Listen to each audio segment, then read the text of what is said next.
तो अजीत अनंतराव पवार, ये इनका पूरा नाम था। 22 जुलाई 1959 अहमदनगर महाराष्ट्र में उन्होंने जन्म लिया।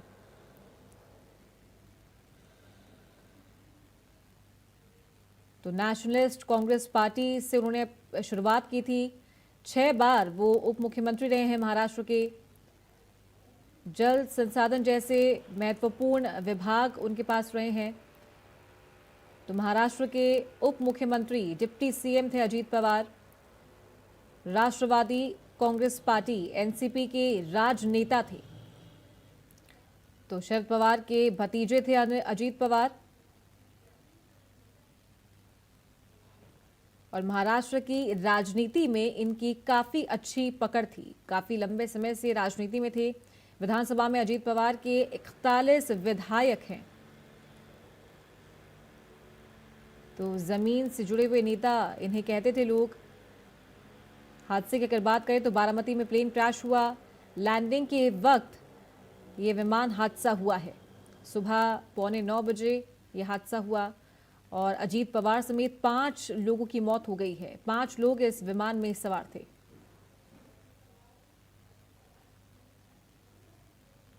और इसी के साथ इस वक्त की बड़ी खबर आ रही है, बड़ी जानकारी आप तक पहुंचा दें। विमान क्रैश का फ्लाइट रडार सामने आया है। फ्लाइट अपनी तय मंजिल तक नहीं पहुंच पाई थी। विमान क्रैश का फ्लाइट रडार सामने आया है। तो डेटा से फ्लाइट प्रोफाइल का पता चलता है और हादसे के वक्त विमान में अचानक गड़बड़ी हुई, जिसके बाद यह हादसा हुआ। तो विमान क्रैश का फ्लाइट रडार सामने आया है। फ्लाइट अपनी तय मंजिल तक पहुंच ही नहीं पाई थी। विमान क्रैश का फ्लाइट रडार सामने आया है। लगातार टीमें जांच पड़ताल कर रही है और डेटा से फ्लाइट प्रोफाइल का पता चलता है। हादसे के वक्त विमान में अचानक गड़बड़ी आई थी। तो बता दें कि ऐसे विमानों में एक ब्लैक बॉक्स होता है और उसे इसी तरीके से बनाया जाता है कि अगर ये हादसे होते हैं तो उस ब्लैक बॉक्स से ही ये पता चल पाता है कि आखिरकार हादसे का कारण क्या रहा।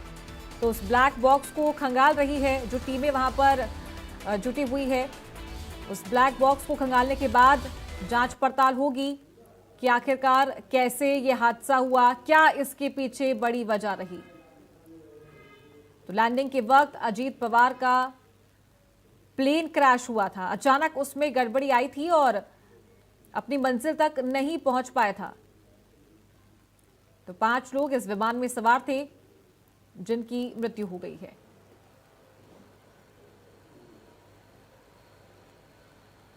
तो हादसे में अजीत पवार के सुरक्षाकर्मी, 2 पायलट और 1 महिला क्रू मेंबर समेत 5 लोगों की जान गई है।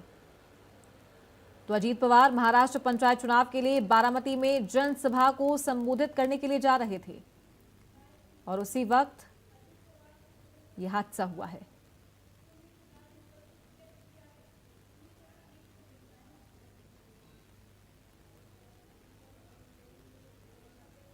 तो मुंबई से सुबह 8 बजे ये प्लेन रवाना हुआ था। 8:45 पर यह हादसा पेश आया और जो ग्रामीण वहां पर मौजूद थे उन्होंने बताया जैसे ही विमान क्रैश हुआ, जोरदार धमाका हुआ। महाराष्ट्र के डिप्टी सीएम अजीत पवार की विमान दुर्घटना में मौत को लेकर उत्तर प्रदेश के उप मुख्यमंत्री केशव प्रसाद मौर्य ने शोक व्यक्त किया। केशव प्रसाद